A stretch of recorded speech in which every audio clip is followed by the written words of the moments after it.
ವೀಕ್ಷಕರೇ, SR Kannada TV ಚಾನಲ್ಗೆ ಸ್ವಾಗತ. ನಾವು ನಿಮ್ಮ ಜ್ಯೋತಿಷ್ಯ ರತ್ನಾಕರ ಪಂಡಿತ್ ಗಣಪತಿ ಭಟ್ ಗುರುಜಿ. ವೀಕ್ಷಕರೇ, ಇವತ್ತಿನ ಸಂಚಿಕೆಯಲ್ಲಿ ಮನೆಯಲ್ಲಿರುವಂತಹ ಸಕಲ ಸಂಕಷ್ಟಗಳು, ಹಠಮಾರಿತನ, ಸೋಮಾರಿತನ, ಆರ್ಥಿಕ ಬಾಧೆ, ಮಾನಸಿಕ ಚಿತ್ರಹಿಂಸೆಗಳು, ಹಣಕಾಸಿನ ಸಮಸ್ಯೆ, ಹಾಗೆ ಈ ಕೆಲಸ ಕಾರ್ಯದಲ್ಲಿ ಹಿನ್ನಡೆ ಹಾಗೂ ವಿಶೇಷವಾಗಿ ಆರೋಗ್ಯದಂತಹ ಒಂದು ಸಮಸ್ಯೆಗಳು, ಇಂತಹ ಸಮಸ್ಯೆಗಳಿಗೆಲ್ಲ ವಿಶೇಷವಾದಂತಹ ದೈವ ವೃಕ್ಷ ಶ್ರೀಕೃಷ್ಣನ ಕೃಪಾ ಕಟಾಕ್ಷ ಹಾಗೂ ದುರ್ಗೆಯ ಅನುಗ್ರಹ ಇರುವಂತಹ ಲೋಳೆ ರಸ ಅಂದರೆ ಅಲವೇರಾ ಗಿಡಕ್ಕೆ ಈ ರೀತಿಯಾಗಿ ಪೂಜೆ ಮಾಡಿದರೆ ಪರಿಹಾರ ಸಿಗುತ್ತೆ ಅಂತ ಹೇಳಲಿಕ್ಕೆ ಬಯಸ್ತೇನೆ.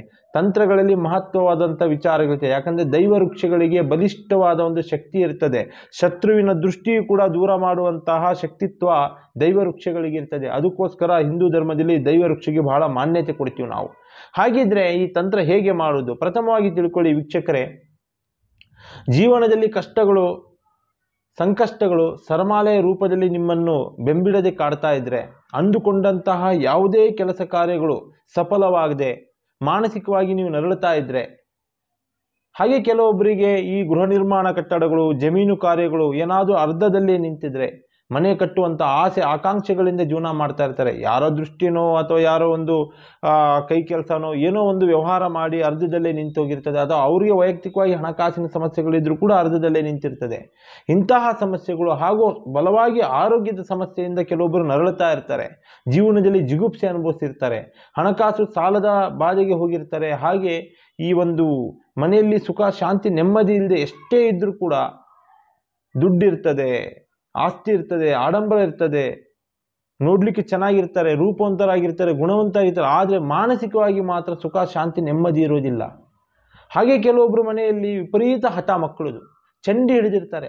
ಹಠಮಾರಿತನದಿಂದ ಅಪಶಕುನ ಆಗ್ತಾ ಇರ್ತದೆ. ಹೋದಂಥ ಕೆಲಸ, ಬಂದಂಥ ಕೆಲಸ ಕಾರ್ಯಗಳು ಎಷ್ಟೇ ಪ್ರಯತ್ನ ಪಟ್ಟರೂ ಫಲ ಸಿಗೋದಿಲ್ಲ, ಕಾರ್ಯ ಸಫಲ ಆಗ್ತಾ ಇರಲ್ಲ, ಅಪಶಕನಗಳು ಆಗ್ತಾ ಇರ್ತದೆ ಮಕ್ಕಳ ಹಠಮಾರಿತನದಿಂದ. ಹಾಗೆ ಇನ್ನೊಬ್ಬ ಕೆಲವರಿಗೆ ಪಾಪ ಎಷ್ಟೇ ದುಡಿದ್ರು, ಕಷ್ಟಪಟ್ಟು ದುಡಿತಾರೆ, ದುಡಿದ ಹಣ ಕೈಯಲ್ಲಿ ನಿಲ್ಲಲ್ಲ, ಪ್ರತಿಫಲ ಸಿಗೋದಿಲ್ಲ. ಇಂತಹ ಎಲ್ಲ ಸಮಸ್ಯೆಗಳಿಗೆ ಪ್ರಕೃತಿಯು ಕೆಲವೊಂದು ದೈವ ವೃಕ್ಷಗಳನ್ನು ನಮಗೆ ದೇವದತ್ತವಾಗಿ ವರವಾಗಿ ಕೊಟ್ಟಿದ್ದಾರೆ. ಅಂತಹ ದೈವ ವೃಕ್ಷಗಳಲ್ಲಿಯೇ ಬಲಿಷ್ಠವಾದಂಥ, ಪ್ರಬಲವಾದಂಥ, ಶತ್ರುವಿನ ದೃಷ್ಟಿ ಕೂಡ ಉಚ್ಚಾಟನೆ ಮಾಡುವಂಥ ಲೋಳೆ ರಸ ಗಿಡ ಬಹಳ ಪ್ರಬಲವಾಗಿರ್ತದೆ. ಅಂತಹ ಲೋಳೆ ರಸ ಗಿಡಕ್ಕೆ ಈ ತಂತ್ರವನ್ನು ನೀವು ಚಾಚೂ ತಪ್ಪದೆ ಶ್ರದ್ಧಾ ಭಕ್ತಿ ಭಾವದಿಂದ, ವಿಶೇಷವಾಗಿ ಶ್ರೀಕೃಷ್ಣನ ಅನುಗ್ರಹದಿಂದ ನೀವು ಈ ರೀತಿಯಲ್ಲಿ ತಂತ್ರ ಮಾಡಿ ಪೂಜೆ ಮಾಡಿದರೆ ಸಕಲ ಇಷ್ಟಾರ್ಥ ಕಾರ್ಯಸಿದ್ಧಿ ಆಗ್ತದೆ. ಸುಖ ಶಾಂತಿ ಸಮೃದ್ಧಿ ನಿಮ್ಮನ್ನು ಹುಡ್ಕೊಂಬರುತ್ತೆ ಅಂತ ಹೇಳಲಿಕ್ಕೆ ಇಷ್ಟಪಡ್ತೇನೆ ವೀಕ್ಷಕರೇ. ಹಾಗಿದ್ರೆ ಪ್ರಥಮವಾಗಿ ನೋಡಿ, ನಿಮ್ಮ ಮನೆಯಲ್ಲಿ ನೀವು ಯಾವುದಾದ್ರೂ ಒಂದು ಹೊಸ ಕಟ್ಟಡ ಕಟ್ಟಬೇಕು, ವ್ಯವಹಾರ ಮಾಡಬೇಕು, ಮನೆ ಗೃಹ ಪ್ರವೇಶ ಮಾಡಬೇಕು, ಅಥವಾ ಮನೆ ನಿರ್ಮಾಣ ಮಾಡಬೇಕು, ಪಾಯ ಪೂಜೆ ಮಾಡಬೇಕು, ಅಂಥ ಕೆಲಸ ಕಾರ್ಯಗಳು ಅರ್ಧದಲ್ಲೇ ನಿಂತಿದ್ರೆ, ಹಾಗೆ ಜಮೀನು ವಿಚಾರದಲ್ಲಿ ಒಳ್ಳೆ ಬೆಳೆ ಬರ್ತಾ ಇರೋದಿಲ್ಲ, ಒಳ್ಳೆ ಫಸಲಿರೋದಿಲ್ಲ, ಲಕ್ಷಾಂತರ ರೂಪಾಯಿ ಲಾಸ್ ಆಗ್ತಾ ಇರ್ತದೆ, ಹಾಗೆ ಕೋರ್ಟ್ ಕಚೇರಿ ವ್ಯಾಜ್ಯಗಳಾಗಿರ್ತದೆ, ಅಂತಹ ಸಮಸ್ಯೆಗಳಿಗೆ ವಿಶೇಷವಾಗಿ ಶುಕ್ರವಾರದ ದಿನ ವೀಕ್ಷಕರೇ ಒಂದು ತಾಮ್ರದ ಚೆಂಬು ತಗೊಳ್ಳಿ. ತಾಮ್ರದ ಚೆಂಬಿನಲ್ಲಿ ಏನು ಮಾಡ್ತೀರಾ ಅಂತ ಹೇಳಿದ್ರೆ, ನೀವು ತಾಮ್ರದ ಚೆಂಬಿನಲ್ಲಿ ಒಂದು ಅಚ್ಚು ಬೆಲ್ಲ ಹಾಕಬೇಕಾಗ್ತದೆ. ಬೆಳಿಗ್ಗೆ ಈ ಕೆಲಸ ಮಾಡಿ, ಒಂದು ಅಚ್ಚು ಬೆಲ್ಲ ತಾಮ್ರದ ಚೆಂಬು ಒಳಗೆ ಹಾಕಿ, ಅದರೊಳಗೆ ಸಂಪೂರ್ಣವಾಗಿ ಗಂಗಾಜಲ ಹಾಕಿ, ಅಂದರೆ ನೀರನ್ನು ಹಾಕಿ, ಆ ಬೆಲ್ಲ ಕರಗೋ ಗಂಟ ವೆಯ್ಟ್ ಮಾಡಿ. ಯಾವಾಗ ಆ ಬೆಲ್ಲ ಕರಗುತ್ತೋ ಆ ಬೆಲ್ಲದ ನೀರನ್ನು ಶುಕ್ರವಾರದ ದಿನ ಗೋಧೂಳಿ ಲಗ್ನ ಅಂದರೆ ಸಾಯಂಕಾಲದ ಸಮಯದಲ್ಲಿ ನಿಮ್ಮ ಮನೆಯಲ್ಲೇ ಬೆಳೆಸಿರ್ಬೋದು, ಅದು ಅಕ್ಕಪಕ್ಕದ ಮನೆಯಲ್ಲಿ ಎಲ್ಲಾದರೂ ಬೆಳೆಸಿರ್ಬೋದು, ಲೋಳೆ ರಸದ ಗಿಡದ ಬುಡಕ್ಕೆ ನಿಮ್ಮ ಏನು ಕಷ್ಟಗಳಿದ್ದಾವೆ ಅಥವಾ ನಿಂತಂಥ ಕೆಲಸ ಕಾರ್ಯಗಳು ಏನಿದೆ, ವ್ಯವಹಾರದಲ್ಲಿ ನಷ್ಟ ಏನಾಗ್ತದೆ, ಅದನ್ನು ನಿಮ್ಮ ಮನಸ್ಸಿನಲ್ಲಿ ಕೋರಿಕೆ ಮಾಡಿಕೊಂಡು ಈಡೇರಿಸ್ಕೊಂಡು ಫಲ ಸಿಗಲಿ ಅಂತ ಎಕ್ಕದ ಲೋಳೆ ರಸದ ಗಿಡದ ಬುಡಕ್ಕೆ ನೀವು ಹಾಕಿ ವೀಕ್ಷಕರೇ, ನಿಮ್ಮ ಏನೇ ಒಂದು ಅರ್ಧದಲ್ಲಿ ಕೆಲಸ ಕಾರ್ಯಗಳು ನಿಂತಿದ್ರು, ಗೃಹ ನಿರ್ಮಾಣ ಕಟ್ಟಡ ನಿಮ್ಮ ಕನಸು ಸಕಾರ ಆಗ್ತದೆ, ಸಫಲ ಆಗ್ತದೆ ಅಂತ ಹೇಳಲಿಕ್ಕೆ ಇಷ್ಟಪಡ್ತೇನೆ. ಹಾಗೆಯೇ ಕೆಲವೊಬ್ಬರಿಗೆ ಮನೆಯಲ್ಲಿ ಹಣಕಾಸಿನ ಸಮಸ್ಯೆ ಬಲವಾಗಿರ್ತದೆ. ಸಾಲದ ಸಮಸ್ಯೆಯಿಂದ ವ್ಯಾಪಾರ ನಷ್ಟವಾಗಿ ನರಳುತ್ತಾ ಇರ್ತೀರ. ಹಾಗೆ ಮಕ್ಕಳ ವಿದ್ಯಾಭ್ಯಾಸದಲ್ಲಿ ಬಹಳ ಹಿನ್ನಡೆ ಇರ್ತದೆ. ಎಷ್ಟೇ ಪ್ರಯತ್ನ ಪಟ್ಟರು ಮಕ್ಕಳು ಫಲ ಸಿಗೋದಿಲ್ಲ, ಎಜುಕೇಷನಲ್ಲಿ ಸಕ್ಸಸ್ಫುಲ್ ಆಗ್ತಾ ಇರೋದಿಲ್ಲ, ಭಾಳ ಹಠಮಾರಿಗಳಾಗಿರ್ತಾರೆ, ಸೋಮಾರಿಗಳಾಗಿರ್ತಾರೆ. ಅಂತಹ ಮಕ್ಕಳು ವಿಶೇಷವಾಗಿ ಏನು ಮಾಡ್ತೀರಾ, ಅಂತಹ ಮಕ್ಕಳಿರುವಂಥ ತಂದೆ ತಾಯಿಗಳು, ಹಣಕಾಸಿನ ಸಮಸ್ಯೆ ಇರುವಂಥ ಜನ ಲೋಳೆ ರಸದ ಗಿಡದ ಎಲೆ ಕತ್ತರಿಸಿದಾಗ ಅದ್ರ ಜೊತೆ ಸ್ವಲ್ಪ ಜೆಲ್ ಅಂತ ಬರ್ತದೆ, ಅಂದರೆ ಅದು ಲೋಳೆ ರಸ ಅಂತ ನಾವು ಕರಿತೀವಿ.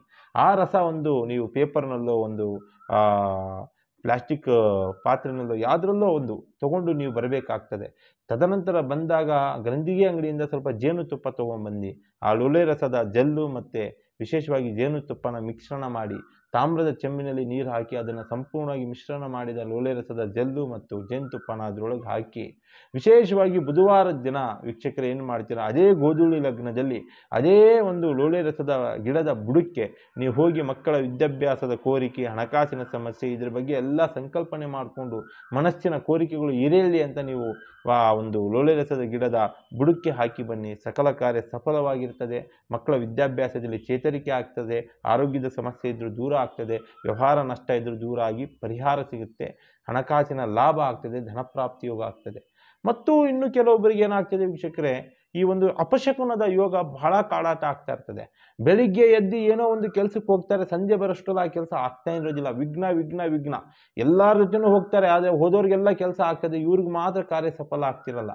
ಅಂಥವ್ರು ಏನು ಮಾಡ್ತೀರಾ, ಲೋಳೆ ರಸದ ಎಲೆ ಕತ್ತರಿಸ್ಕೊಂಡು ವೀಕ್ಷಕ ಅದ್ರ ಜೊತೆ ಒಂದು ಪಚ್ಚೆ ಕರ್ಪೂರ ತಗೊಂಡು ಮತ್ತು ಲೋಳೆ ರಸದ ಎಲೆ ತಗೊಂಡು ಒಂದು ಬಿಳಿ ಒಂದು ವೈಟ್ ಪೇಪರ್ನಲ್ಲಿ ಮಡಿಸ್ಕೊಂಡು ಪ್ರತಿದಿನ ನೀವು ಪರ್ಸಲ್ಲಿ ಇಟ್ಕೊಂಡು ನಿಮ್ಮ ಕಾರ್ಯ ಸಿದ್ಧಿ ಆಗಲಿ ಅಂತ ತೊಗೊಂಡು ಹೋಗಿ ಸಂಜೆ ಬರೋಷ್ಟರಲ್ಲಿ ನಿಮ್ಮ ಕಾರ್ಯ ಸಿದ್ಧಿ ಆಗಿರ್ತದೆ. ಇಂಥ ಸರಳ ದೈವ ವೃಕ್ಷಗಳ ಸಹಾಯದಿಂದ ಒಳ್ಳೊಳ್ಳೆ ರೀತಿಯಲ್ಲಿ ನೀವು ಸಹಾಯ ಪಡ್ಕೋಬೋದು, ನಿಮ್ಮ ಸಮಸ್ಯೆಗಳನ್ನ ಪರಿಹಾರ ಮಾಡ್ಕೋಬೋದು. ಇಂಥ ಹಲವಾರು ತಂತ್ರಗಳು ನಮ್ಮ SR ಕನ್ನಡ TV ಚಾನಲ್ಸ್ನಲ್ಲಿ ನಾವು ವಿಡಿಯೋಸ್ ಮುಖಾಂತರ ಬಿಡ್ತಾ ಇರ್ತೇವೆ. ಸಬ್ಸ್ಕ್ರೈಬ್ ಮಾಡ್ಕೊಳ್ಳಿ. ಹಾಗೆ ವಿಶೇಷವಾಗಿ ತೊಂದರೆ ತಾಪತ್ರೆ ಇದ್ದವರಿಗೆ ಪರಿಹಾರ ಮಾರ್ಗಗಳನ್ನ, ಸಲಹೆಗಳನ್ನ ತಿಳಿಸ್ತೇವೆ. ನೀವು ಸ್ಕ್ರೀನ್ ಮೇಲೆ ನಮ್ಮ ನಂಬರ್ ಹೋಗ್ತಾ ಇರ್ತದೆ, ಕಾಲ್ ಮಾಡ್ಬೋದು. ಸಮಸ್ಯೆಗಳನ್ನ ವಿಮರ್ಶೆ ಮಾಡಿ ಪರಿಹಾರ ಮಾಡ್ತೀವಿ. ನಮಸ್ಕಾರ ವೀಕ್ಷಕರೇ, ಸರ್ವೇ ಜನವು ಸುಖಿನೋ ಭವಂತು.